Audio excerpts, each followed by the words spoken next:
Good morning students. Kasturi Devi Mahavidyalaya Chaksu के online classes में आपका हार्दिक स्वागत है। आज जो हमारा टॉपिक है वो है BSc second year. BSc second year के paper first molecular biology and biotechnology का है।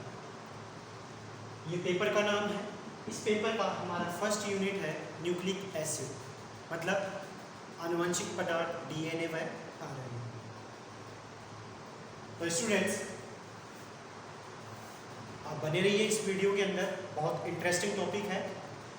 एवं इस चैनल को सब्सक्राइब करना ना भूलें और बेल आइकन को जरूर प्रेस कर दें, जिससे वीडियोस की जो नोटिफिकेशन आपको टाइम टू टाइम मिलती रहे। आप बने रहिए इस वीडियो के अंदर। हम सबसे पहले बात करते हैं न्यूक्लिक एसिड। तो स्टूडेंट्स न्यूक्लिक एसिड या यूँ कहें कि आनुवंशिक पदार्थ की अगर बात की जाती है तो बहुत सारे लोगों के दिमाग में आता है कि यार डीएनए क्या होता है, ये आरएनए क्या होता है। हमने सुना तो बहुत है, बट ना तो हमने देखा है, बस सुना ही है केवल। तो होता क्या है ये? तो अगर इसकी बात की जाती है तो आपको इसके बारे में पता होना सबसे ज़्यादा जरूरी है। मतलब ये मिलके किससे बना होता है, तो चलो हम ये भी देख लेंगे। तो इसके बाद में एक और नया इंपॉर्टेंट पॉइंट आ जाता है कि इसकी डिस्कवरी किसने की, कि ऐसा कौन सा महान वैज्ञानिक था जो सबसे पहले डीएनए के बारे में, न्यूक्लिक एसिड के बारे में हमें बता के गया है। तो यानी कि इसकी डिस्कवरी भी हमारे लिए इम्पोर्टेंट हो जाती है। दूसरा पॉइंट हमारा ये है कि इसकी डिस्कवरी किस में की गई और कब की गई। तो ये सारी बातें जो है वो हमारे मतलब नॉर्मली साइंस के स्टूडेंट्स के दिमाग में चलती रहती है, क्योंकि साइंस के अंदर हमारा जो मेन पॉइंट है वो यही होता है, डिस्कवरी कब हुई, कैसे हुई, किसने की, क्यों की। ये सारे इस पॉइंट जो है इस वीडियो के अंदर हम पढ़ेंगे। तो एक और आपको मैं इंपॉर्टेंट बात बता दूं वीडियो स्टार्ट करने से पहले, कि अगर न्यूक्लिक एसिड की बात की जाती है तो न्यूक्लिक एसिड का इतना सा आपको याद ध्यान रखना है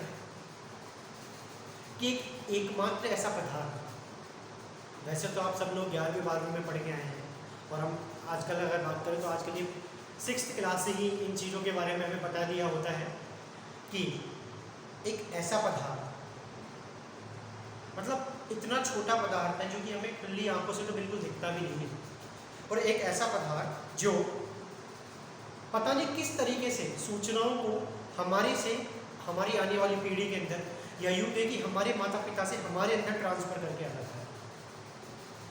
यानी कि पदार्थ तो बहुत इंटरेस्टिंग है। तो ये है क्या, उसी के बारे में इस वीडियो के अंदर हम पढ़ेंगे। तो आप बने रहिए इस वीडियो के अंदर। तो न्यूक्लिक एसिड की अगर बात की जाती है तो न्यूक्लिक एसिड की सबसे पहले जो डिस्कवरी है वो किसने की है? F mixture. ये साइंटिस्ट का नाम है, आपको एज इट इज याद रखना है कि मिक्सचर नामक साइंटिस्ट ने सबसे पहले न्यूक्लिक एसिड या यूँ कहें कि जो आनुवंशिक पदार्थ है उसकी खोज की है। लेकिन इसने खोज करने के बाद में नाम क्या दिया था ना, वो भी इंपॉर्टेंट पॉइंट है कि इसने नाम दिया था न्यूक्लिन। तो क्वेश्चन पूछा जाता है कि न्यूक्लिन नाम किसने दिया है? तो मिक्सचर साइंटिस्ट ने दिया है। डिस्कवरी किसने की है? मवाद कोशिकाओं के केंद्र के अंदर।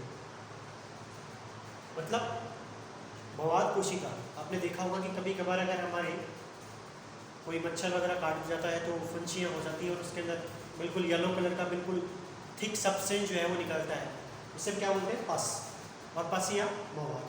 तो उसके अंदर इसकी डिस्कवरी की है न्यूक्लिन। लेकिन हम तो पढ़ रहे हैं न्यूक्लिक एसिड और इसका नाम क्या दिया है? न्यूक्लिन। मतलब हम पढ़ क्या रहे हैं? ऐसी बात नहीं है, हम सही पढ़ रहे हैं। मतलब बाद में एक नया साइंटिस्ट है जिसका नाम है यहाँ पे अल्टमान, और अल्टमान ने इस न्यूक्लिक एसिड मतलब जो न्यूक्लिन है इसका नाम क्या रखा? न्यूक्लिक एसिड रखा है। तो ये वेरी इंपॉर्टेंट पॉइंट है कि किस साइंटिस्ट ने न्यूक्लिक एसिड नाम दिया है। क्लियर बात यहाँ पे? तो ये तो हुई इसकी डिस्कवरी की बात। अब ये न्यूक्लिक एसिड होते क्या है, तो मैं आपको इतना सा बता दूँ कि न्यूक्लिक एसिड जो है वो क्या होते हैं? तो न्यूक्लिक एसिड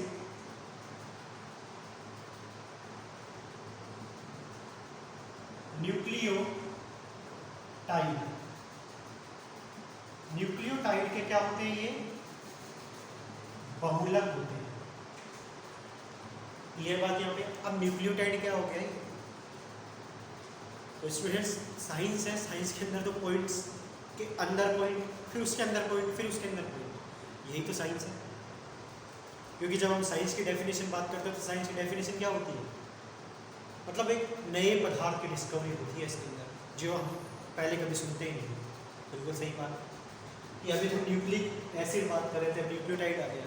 और बहुलक तो आपको पता ही होगा कि जब एक ही चीज़ एक से ज़्यादा बार मिलेगी तो उसे हम क्या बोलेंगे, बहुलक। क्लियर बात यहाँ पे। अब न्यूक्लियोटाइड क्या होते हैं, तो न्यूक्लियोटाइड की अगर बात की जाए तो ध्यान रखना स्टूडेंट्स, न्यूक्लियोटाइड किससे मिलकर बने होंगे,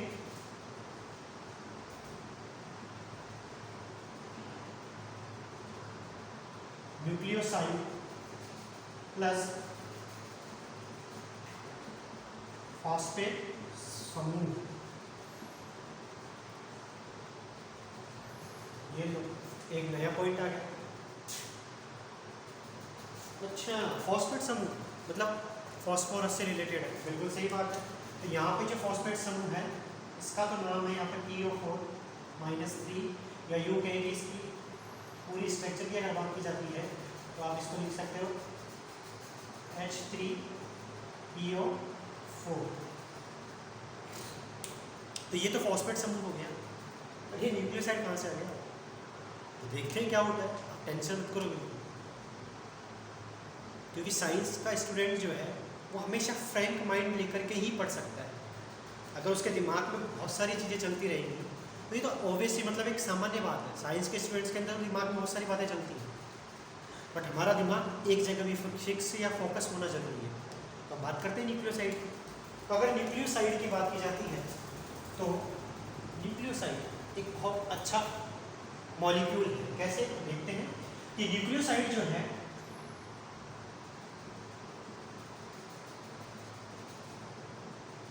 नाइट्रोजन क्षारक प्लस शर्करा से मिलकर बना होता है। मतलब कि न्यूक्लियोसाइड किससे मिलकर बना होता है, नाइट्रोजन क्षारक प्लस शर्करा से। अभी नाइट्रोजन क्षारक क्या हुए, तो नाइट्रोजन क्षारक की अगर बात की जाती है तो नाइट्रोजन का नाम तो आपने सुना होगा N, जब आप केमिस्ट्री पढ़ते हैं तो पीरियोडिक टेबल के अंदर आता है वही। लेकिन नाइट्रोजन क्षारक भी यहाँ पे क्या होते हैं, दो प्रकार के होते हैं। देखते हैं कौन कौन से दो प्रकार के हैं। तो नाइट्रोजन क्षारक यहाँ पे दो प्रकार के हैं, प्यूरीन एंड pyrimidine। ओ मतलब पॉइंट के अंदर पॉइंट के अंदर पॉइंट के अंदर पॉइंट के अंदर पॉइंट जाते जा रहे हैं। बिल्कुल सही बात है, जब तब इसको पढ़ पाएंगे। तो शर्करा क्या होती है, शर्करा भी हमें दो प्रकार की है। कौन कौन सी शर्करा है वो देखिए। एक है यहाँ पे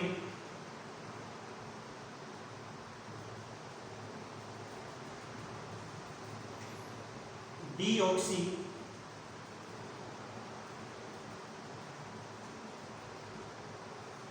राइबोज शर्करा, तो एक है यहाँ पे ऑक्सी राइबोज शर्करा। अच्छा, ये तो बहुत ईजी है, क्योंकि राइबोज अगर आ गया तो जब आप राइबोज की अगर बात करते हैं तो ध्यान रखना स्टूडेंट्स, राइबोज एक ऐसी शर्करा है जिसमें कितने कार्बन होंगे, 5 कार्बन होंगे। वेरी वेरी इंपॉर्टेंट पॉइंट है कि 5 कार्बन वाली शर्करा को हम क्या बोलते हैं, राइबोज शर्करा बोलते हैं। क्लियर बात यहाँ पे। दूसरी बात, ये डीऑक्सी और ऑक्सी क्या है, तो आप केवल इतना सा यहाँ पे नाम याद रखेंगे। ऑक्सी का मतलब होगा ऑक्सीजन जुड़ा हुआ है, और डी का मतलब होता है अलग होना, यानी कि ऑक्सीजन अलग है। बाकी सारी चीज़ें डिटेल में तो हम पढ़ेंगे। दूसरी बात, प्यूरिन और पिरिमिडीन की अगर बात की जाती है तो प्यूरिन और पिरिमिडीन में आपको यहाँ पे ध्यान रखना है कि प्यूरिन के अंदर दो प्रकार के जो है वो नाइट्रोजन क्षारक हमें देखने को मिलते हैं। कौन कौन से हैं, तो आप एक बार देख लीजिए। प्यूरिन के अंदर दो प्रकार के नाइट्रोजन क्षारक जो हैं वो देखने को मिलते हैं। तो पहला होता है इसके अंदर एडेनिन, और दूसरा होता है इसके अंदर गुआनिन, ANG। इसी तरीके से पिरिमिडीन के अंदर हमें कितने देखने को मिलते हैं, 3। Cytosine, thymine and uracil. Cytosine, thymine and uracil. तो इसका सीधा सा मतलब ये है कि न्यूक्लिक एसिड, एक बार मैं वापस बता देता हूँ, न्यूक्लिक एसिड की डिस्कवरी किसने की है? मिस्चर ने मवाद कोशिका के अंदर, और क्या नाम दिया? न्यूक्लिक नाम दिया। बाद में अल्टमान ने न्यूक्लिक को क्या बोला है? Nucleic acid. न्यूक्लिक एसिड किससे मिलकर बने होते हैं? न्यूक्लियोटाइड से। या यूं कहिए कि न्यूक्लिक एसिड न्यूक्लियोटाइड के क्या होते हैं? बहुलक होते हैं। बहुलक को आप ऐसे समझ लीजिए, न्यूक्लियोटाइड को हम यहाँ पे एन से लिख रहे हैं, तो बहुत सारे एन आपस में क्या करेंगे? यहाँ पे चेन का निर्माण करते हैं। तो इस संरचना को हम क्या बोलते हैं? बहुलक। इसके बाद में न्यूक्लियोटाइड किससे मिलकर बना होता है? न्यूक्लियोसाइड प्लस फॉस्फेट समूह से। न्यूक्लियोसाइड क्या होते हैं और फॉस्फेट समूह क्या होता है? तो फॉस्फेट समूह की संरचना यहाँ पे H3PO4। इसके बाद न्यूक्लियोसाइड क्या होते हैं? तो न्यूक्लियोसाइड नाइट्रोजन क्षारक प्लस शर्करा से मिलकर बने होते हैं। नाइट्रोजन क्षारक दो प्रकार के होते हैं, प्यूरिन और पिरिमिडिन। प्यूरिन भी दो प्रकार के होते हैं, एडेनिन और ग्वानिन। और पिरिमिडिन तीन प्रकार के होते हैं, साइटोसिन, थाइमीन और यूरेसिल। क्लियर बात? इसके बाद शर्करा की अगर बात की जाती है तो शर्करा भी दो प्रकार की होती है, डीऑक्सी और ऑक्सी शर्करा। डीऑक्सी राइबोज 5 कार्बन की शर्करा है, ऑक्सी राइबोज भी 5 कार्बन की शर्करा होती है। तो ये सामान्य संरचना किसकी है? न्यूक्लिक एसिड की। अब हमारा जो मेन पॉइंट है वो क्या आ गया? इन नाइट्रोजन क्षारक की और शर्करा की स्टडी करना। अगर हम इनकी स्टडी कर लेंगे और एक फॉस्फेट समूह की अगर हम स्टडी कर लेंगे तो हम कंप्लीट रूप से न्यूक्लिक एसिड की स्टडी करने के लिए एलिजिबल है। तो आप एक बार इसको नोट करिए। हमारा नेक्स्ट पॉइंट होगा नाइट्रोजन क्षारक और शर्करा और फॉस्फेट समूह की संरचना। ठीक है, आप एक बार बनाइए इसको।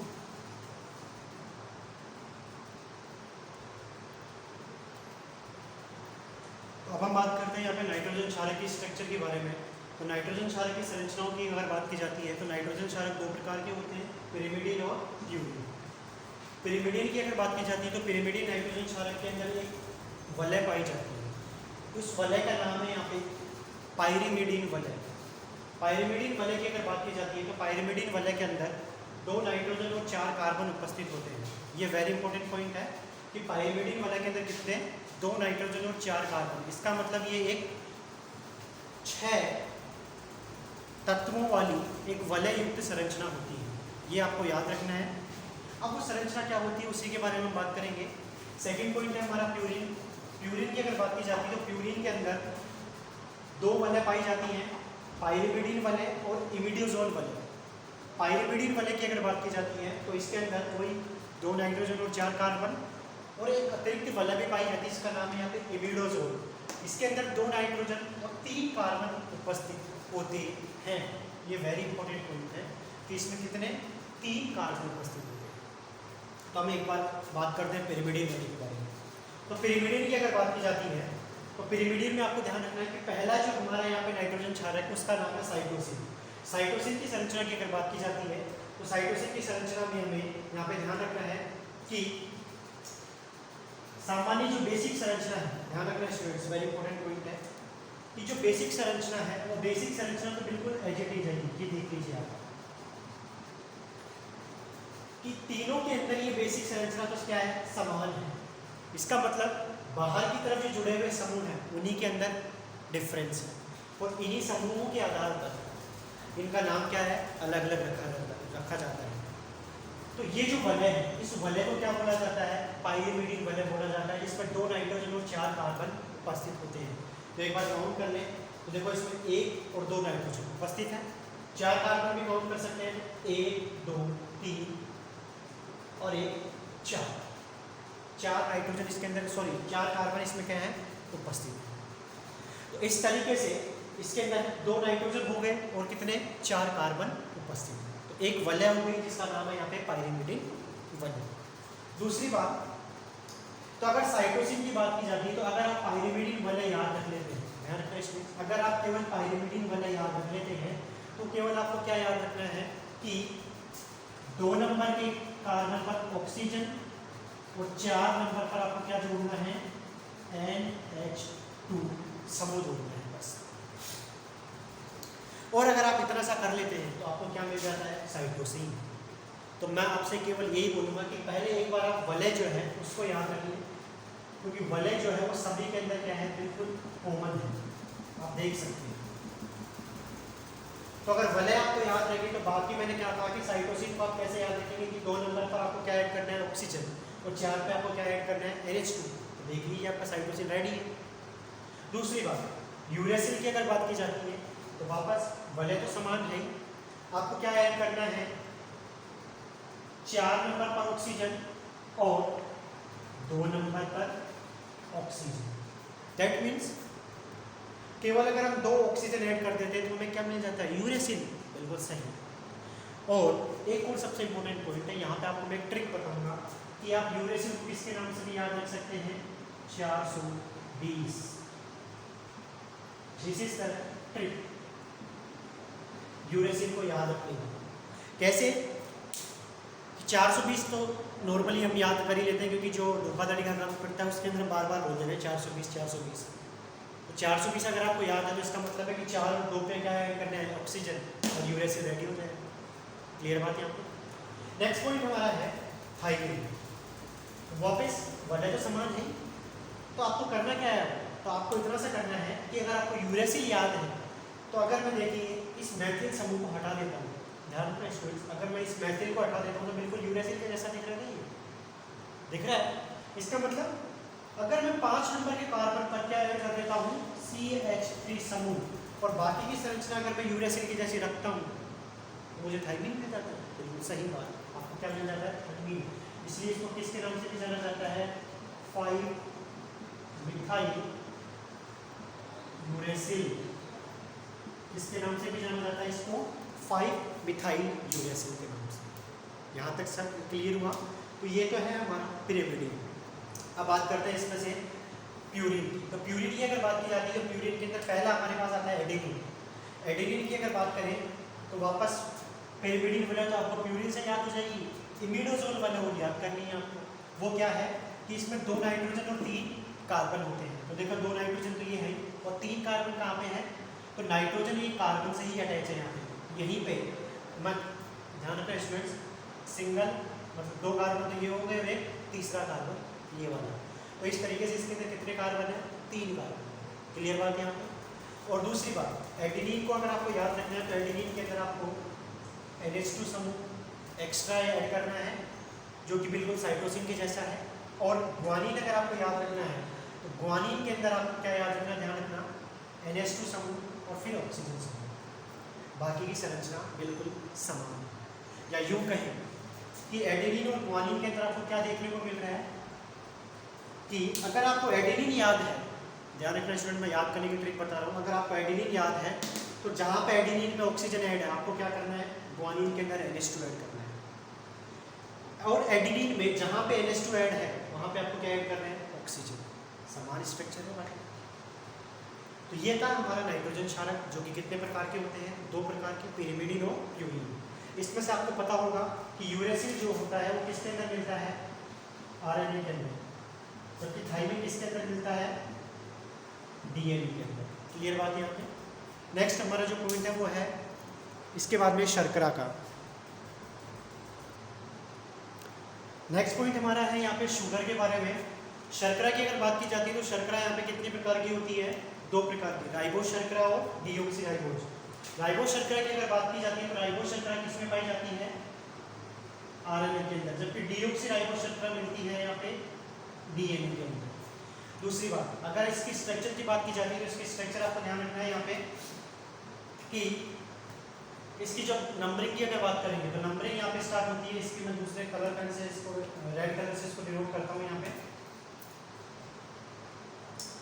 पहले 1 and 2 3 4 and 5, इसके अंदर भी 1 2 3 then 4 and 5। इसका मतलब है कितने कार्बन की शर्करा है, 5 कार्बन की शर्करा। दूसरी बात कि जो राइबोस शर्करा होती है उस राइबोस शर्करा में 1 नंबर 2 नंबर 3 नंबर, इन तीनों के ऊपर क्या उपस्थित होता है यहाँ पे, तो ध्यान रखना 1 2 and 3, इसके ऊपर क्या उपस्थित होता है, OH जो समूह है वो क्या रहता है यहाँ पे उपस्थित।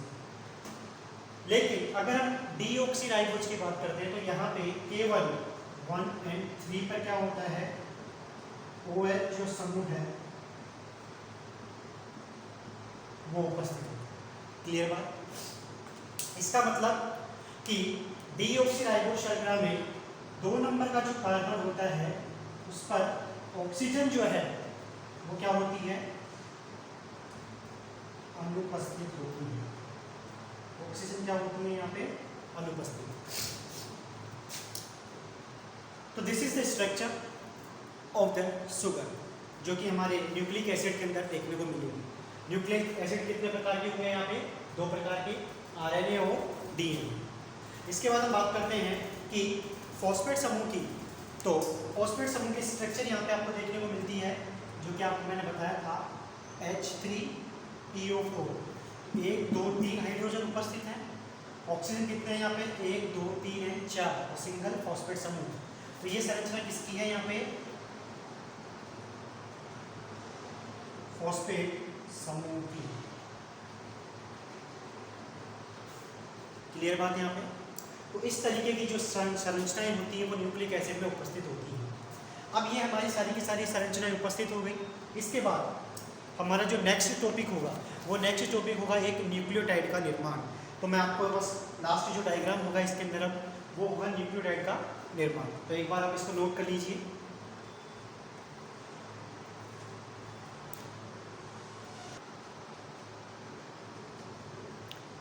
तो अब हम बात करते हैं यहाँ पे न्यूक्लिक एसिड की संरचना के बारे में। तो न्यूक्लिक एसिड की संरचना के लिए मैंने आपको जस्ट स्टार्टिंग में भी बताया था कि न्यूक्लिक एसिड का जो निर्माण होता है वो किस किस से मिलकर बना होता है, न्यूक्लियोटाइड से। यानी कि न्यूक्लिक एसिड क्या होता है, न्यूक्लियोटाइड का बहुलक होता है। तो ये पूरी की पूरी जो स्ट्रक्चर है वो है एक न्यूक्लियोटाइड की संरचना। ये यहाँ से लेकर यहाँ से ये कंप्लीट क्या है, एक न्यूक्लियोटाइड है। क्या है ये, न्यूक्लियोटाइड। क्लियर बात? यहाँ पे हम इसको सबसे साधारण तरीके से पहले लेते हैं इसको। आप बिल्कुल भी घबराइए मत कि इतनी बड़ी स्ट्रक्चर बन गई तो कैसे याद होगी, बिल्कुल आसानी से याद होगी। तो मैं सबसे पहले आपको बताता हूँ कि ये है हमारी शर्करा। तो पहली बात तो आपको शर्करा को पहचानना आना चाहिए कि ये शर्करा कौन सी है, क्योंकि शर्करा 2 प्रकार की बताई थी मैंने, राइबोज और डीऑक्सीराइबोज। तो अगर ये राइबोज है दैट मीन्स ये आरएनए के लिए है, और अगर ये डीऑक्सी है तो मतलब ये डीएनए के लिए है। तो कैसे पहचानेंगे, तो मैंने बताया था कि जब 2 नंबर के कार्बन पर हम देखते हैं तो दोनों शर्करा में 2 नंबर के कार्बन पर असमानता होती है। मतलब कि अगर डीएनए होगा तो 2 नंबर पर हमें ऑक्सीजन नहीं मिलेगी, और अगर आरएनए होगा तो हमें 2 नंबर पर भी ऑक्सीजन मिलेगी। तो हम देखते हैं एक बार numbering. This is number 1, number 2, 3 and 4 and this one is 5th। 5 carbon होगा। इसका मतलब यहाँ पे 2 नंबर पर क्या नहीं है, ऑक्सीजन नहीं है। ओह, इसका मतलब किसके लिए है, डीएनए, डीएनए के लिए है। तो यानी कि अगर हम इसको लिखें तो किसके लिए लिखेंगे इसको, कि this one is for DNA. Clear बात यहाँ पे? अब कैसे, तो ये हम सबसे पहले तो क्या बना लेंगे, शर्करा बनाएंगे। शर्करा अगर बनाएंगे तो आपको हमेशा याद रखना है कि 5 नंबर का जो कार्बन होगा, ध्यान रखना स्टूडेंट्स, 5 नंबर का जो कार्बन होगा उस 5 नंबर से कौन अटैच होगा, फॉस्फेट ग्रुप। कौन जुड़ेगा इससे, फॉस्फेट ग्रुप 5 नंबर से। तो चलो देखते हैं हम एक बार। तो जैसे हमने देखा कि 5 नंबर की बात आई है, बिल्कुल सही है, 5 नंबर पर कौन आ गया, फॉस्फेट आ गया। और फॉस्फेट कैसे आएगा, तो देख लीजिए यहाँ पे क्या था, CH2OH, और यहाँ पे क्या था, H। अच्छा, ये देखो, ये इस तरीके से ये भग गए, और ये भग गए तो इन दोनों के बीच में क्या हो गया, एक बॉन्ड का फॉर्मेशन। क्लियर बात? यहाँ पे क्या बन गया, यहाँ पे बॉन्ड। तो इस तरीके से यहाँ से H2O रिमूव हो चुका है। तो फॉस्फेट तो अटैच हो गया। अब फॉस्फेट की संरचना तो आपको याद रखनी ही पड़ेगी। नेक्स्ट पॉइंट, चलो इधर देखते हैं एक बार कि इसके 1 नंबर के कार्बन से ध्यान रखना स्टूडेंट्स, इसके 1 नंबर की कार्बन से। तो यहाँ पे भी आपको पता होगा कि यहाँ पे क्या था, OH था ना, यहाँ पे क्या था, OH, और यहाँ पे क्या था, H। अच्छा, ये दोनों भी गए, किसके रूप में गए, H2O के रूप में। और ये क्या अटैच हो गया इधर, this is the nitrogen base. और इस नाइट्रोजन बेस का नाम क्या है, तो आपको मैंने बताया था कि नाइट्रोजन बेस को आप कैसे याद रखेंगे। तो नाइट्रोजन बेस को आपको याद रखना है, तो ये कौन सा नाइट्रोजन बेस है, एडेनिन। कौन सा नाइट्रोजन बेस है ये, एडेनिन। क्लियर बात यहाँ पे, तो दिस एडेनिन यहाँ पे अटैच हो चुका है। तो 5 नंबर कार्बन से तो कौन ऐड होगा, फॉस्फेट समूह, और 1 नंबर से कौन ऐड होगा यहाँ पे, नाइट्रोजन बेस। और इस तरीके से क्या बन जाएगा यहाँ पे हमारे पास, तो इस तरीके से हमारे पास एक न्यूक्लियोटाइड का फॉर्मेशन हो जाएगा। तो देखो सबसे पहले क्या बनता है, न्यूक्लियोसाइड बनता है। यहाँ पे हमने देखा कि एडेनिन जुड़ा है, यहाँ पे एडेनिन प्लस किससे जुड़ा है, एडेनिन यहाँ पे डीऑक्सी राइबोस शुगर से, मतलब डीऑक्सी शर्करा से।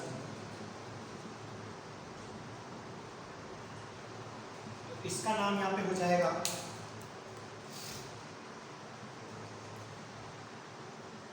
डीऑक्सी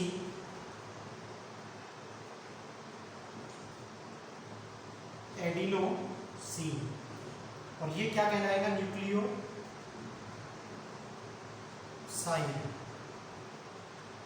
क्या कहलाएगा ये, न्यूक्लियोसाइड। अब डीऑक्सी एडिनोसिन, ध्यान रखना स्टूडेंट्स कि डीऑक्सी एडिनोसिन से कौन अटैच होगा, फॉस्फेट समूह। और अब क्या बन जाएगा यहाँ से,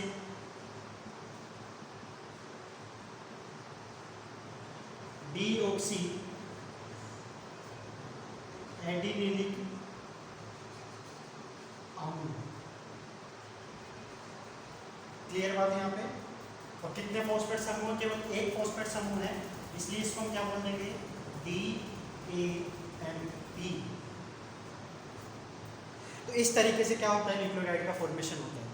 ये तो आणविक संरचना है, एक ही आणविक संरचना आपको याद रखनी है, चाहे आप कोई से भी याद रख सकते हैं, बाकी फिर आपको एज इट इज ड्रॉ करना होगा।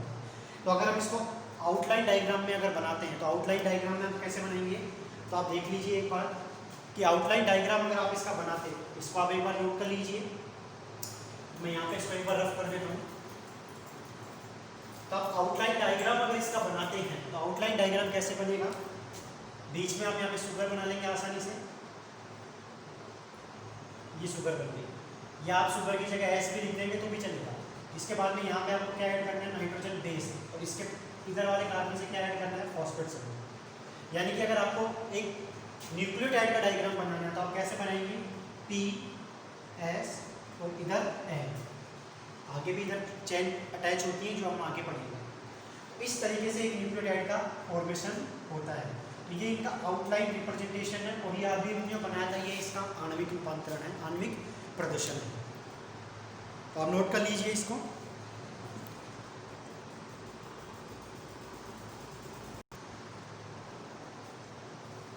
नेक्स्ट हम बात करते हैं, यहाँ पे वापस एक छोटा सा पॉइंट रह गया, फॉस्फेट समूह।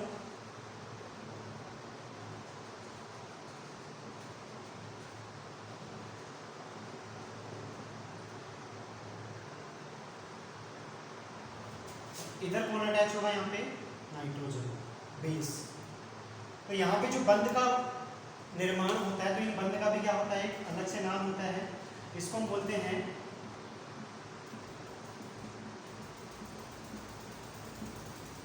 ग्लाइकोसिडिक बंध, या इसी का नाम होता है एन ग्लाइकोसिडिक बंध। और इस बंध का नाम है यहाँ पे एस्टर बंध। स्टूडेंट्स ये बंध जो है बहुत ज़्यादा काम आएंगे आगे, आप जब हम पढ़ेंगे DNA और RNA की स्ट्रक्चर। तो अभी केवल आप इतना सा ध्यान रखें, फॉस्फेट किस बंध की सहायता से शुगर से जुड़ता है? एस्टर बंध की सहायता से। नाइट्रोजन बेस शुगर से किस बंध की सहायता से जुड़ते हैं? एन ग्लाइकोसिडिक बंध की सहायता से। तो this is the nucleotide structure. अब बहुत सारे न्यूक्लियोटाइड जब जुड़ेंगे तो नया एक न्यूक्लिक एसिड बनता है, मतलब डीएनए और आरएनए बनेंगे। तो वो हम नेक्स्ट वीडियो के अंदर उसकी स्टडी करेंगे। तो अगर आपको किसी भी प्रकार के डाउट इसमें रह जाते हैं तो आप सबसे मैं आपको अच्छा सॉल्यूशन बताता हूँ कि आप इस वीडियो को वापस एक बार स्टार्ट से देखें, और इस वीडियो को देखने से पहले आप एक बार आपकी 11th-12th की जो भी बुक है जिसमें आपने डीएनए आरएनए पढ़ा है उसके अंदर एक बार हल्का सा आप उसको रिवाइज कर लीजिए, फिर इस वीडियो को आप एक बार देखिएगा। क्योंकि स्टूडेंट्स आप अभी सेकंड ईयर के अंदर हैं, तो मैं उम्मीद करता हूँ आपने 3 साल अच्छे तरीके से बायोलॉजी पढ़ी है, तो उस लेवल पे ये वीडियो बनाया गया है। हो सकता है कि ये थोड़ा स्पीड में हो, तो एक बार आप उनको पढ़ेंगे देन इस वीडियो को एक बार अगर वापस देखेंगे तो आपको ये वीडियो बिल्कुल अच्छे से समझ में आएगा। थैंक यू स्टूडेंट्स, इस वीडियो को देखने के लिए। आप सब्सक्राइब करना ना भूलें चैनल को, और बेल आइकन ज़रूर प्रेस कर दें। और इन वीडियो को आप अपने और दोस्तों के साथ और जो भी इंटरेस्टेड स्टूडेंट्स हैं साइंस के, उनके साथ आप इसे शेयर करें। Thank you very much.